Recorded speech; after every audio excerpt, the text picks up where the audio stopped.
Morning, everyone. Today we're going to make a pastry tart. This is a two-part recipe.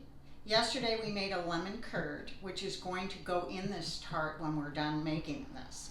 Now there's two ways you could do this. You could make the tart and make the curd and put the hot lemon curd in the crust after you bake it 20 minutes. But I'm doing it a different way. I'm going to bake the tart for 30 minutes, fully bake it, and then I'm going to pour the lemon curd that's been refrigerated overnight in it. So that's the way I'm going to do it. So this particular pastry is made with cold butter. And if you've watched my previous videos on making pie crust, I don't use cold butter, I use room temp, because I used to use shortening and it kind of mimics the same type of consistency. So you're going to need a tart pan, and this is a 9-inch diameter tart pan. So let's get started. These are all the ingredients you're going to need. This is all you need. You're going to need 2 tablespoons of cream. I'm using whipping cream. You're going to have 1 egg yolk, 1 1/4 cup of flour, 1/4 cup of sugar, 1/4 teaspoon of salt, and 1/2 cup of cold butter cut into pieces. So we're going to separate the egg yolk first and mix it with the cream. So you want to pour the cream in with the egg, and then you're going to whisk this together. And keep this aside because this is going to be the glue for your pastry. So we'll set that aside.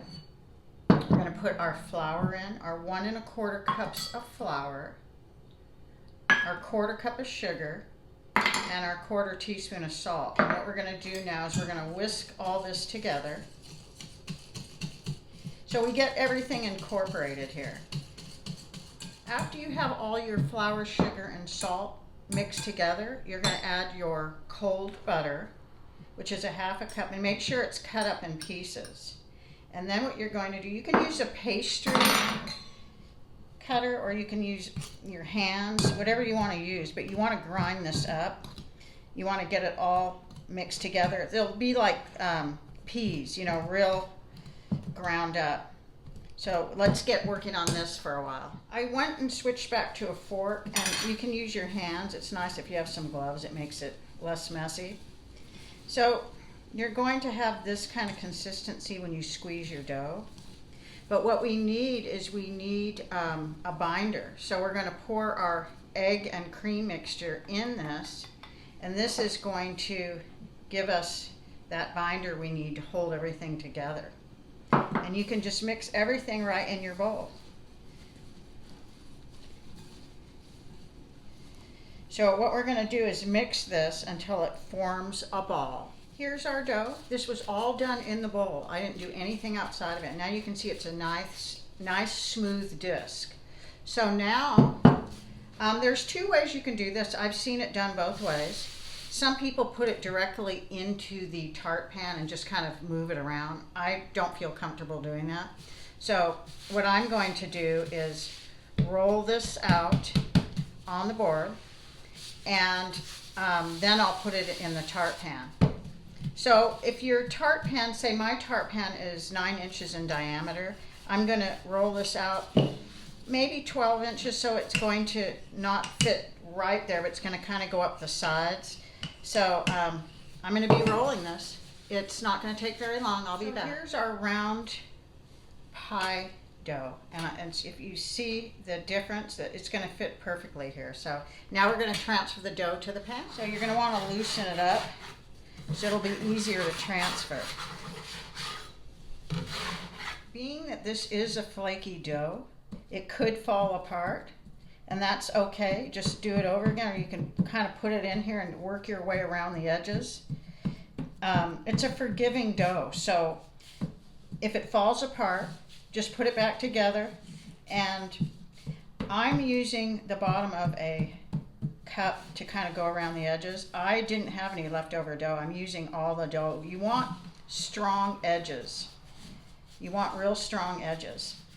And after we do this, we're going to put this in the freezer for a ½ hour. I'm going to put parchment paper and dried beans to hold it together while I bake it. And right now you can either dock this now or you can do it after it comes out of the freezer. I'm going to do it now. So you just, this keeps air that can get out, and it doesn't bubble up. And then I go around the edges like this as well. Now, normally if you had leftover dough on the edges, you would take a knife and you would trim the edges, but I don't really have a lot of excess, so I'm not going to do any trimming. It just depends on your situation. So here, now just like this, I'm going to go put this in the freezer for a half hour, and I'm not going to put the beans in until I put it in the oven. Make sure you preheat your oven to 375 degrees, because when this comes out of the freezer, we're going to bake it at 375 for 30 minutes. This just came out of the freezer. It was in there 30 minutes, and that's all it took. So the edges are very firm. And I don't think you absolutely have to do what I'm doing, but I'm doing it anyway, just because I always like to play it better safe than sorry. So I cut kind of this in a round shape, this parchment paper, and I'm going to fill it with my beans. And this is what I do. I save the beans. I use them over and over again. It saves having to waste beans. So this is what I'm going to do. Now this is going in our 375 degree preheated oven for 30 minutes. However, depends on your oven, and mine is a gas oven, and it goes faster than an electric one. So I'm going to try this at 25 minutes. There it goes on the middle rack. See you in about 30. Our crust, our tart just came out of the oven. Now I turned mine to 350 instead of 375 because, like I've told you, mine cooks hotter. So I cooked this for 23 minutes, and the bottom of the tart here is a little soft. So what I'm going to do now is I'm going to put it back on the bottom rack, because all our ovens are different.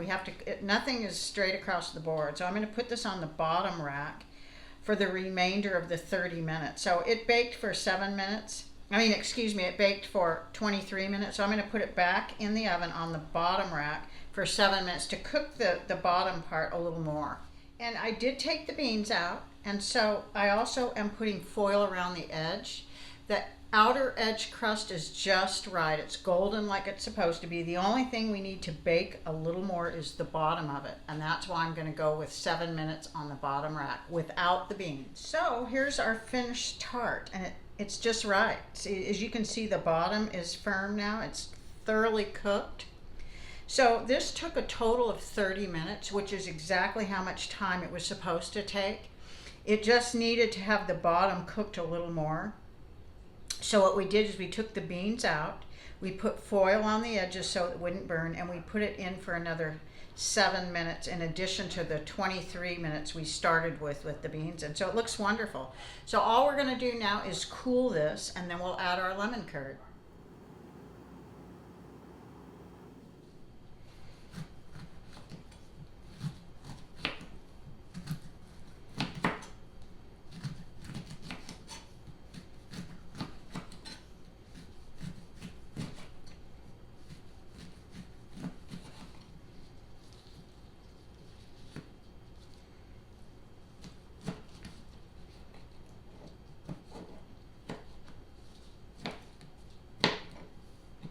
Okay, this is our lemon curd that we made yesterday, and it's been chilling all night.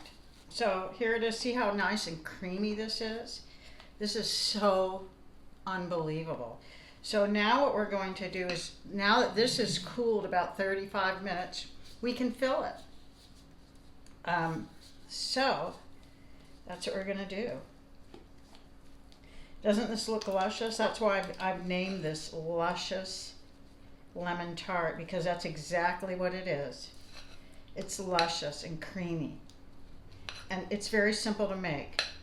It's a lot easier than you think. And so now what we're going to do is just spread this cream all inside this tart, and you can decorate it with berries, strawberries, blackberries, however you want. I don't have any berries, so I cut up some lemons. And I think this is a really nice way to decorate.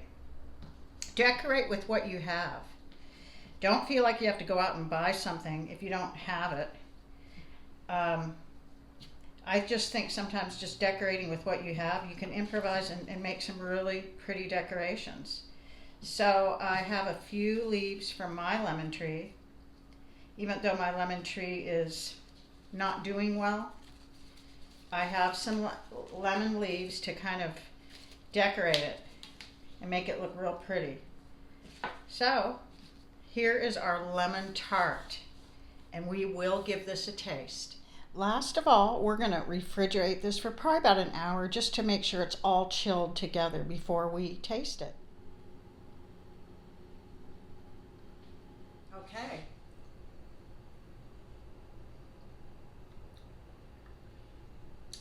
This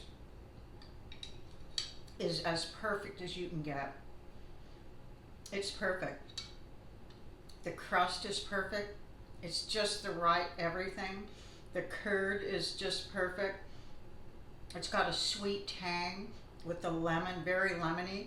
You could put lemon zest, but it really doesn't need it. This is probably my very favorite dessert of all times. I mean, I love chocolate. I love so many other types of desserts, but this definitely is my favorite. It's really not hard to make. The only thing you're going to want to do is keep your curd refrigerated overnight. Make the pastry the next day. This is absolutely an amazing dessert. I really hope you give it a try. And if you do, let me know how it turns out. Thank you for watching.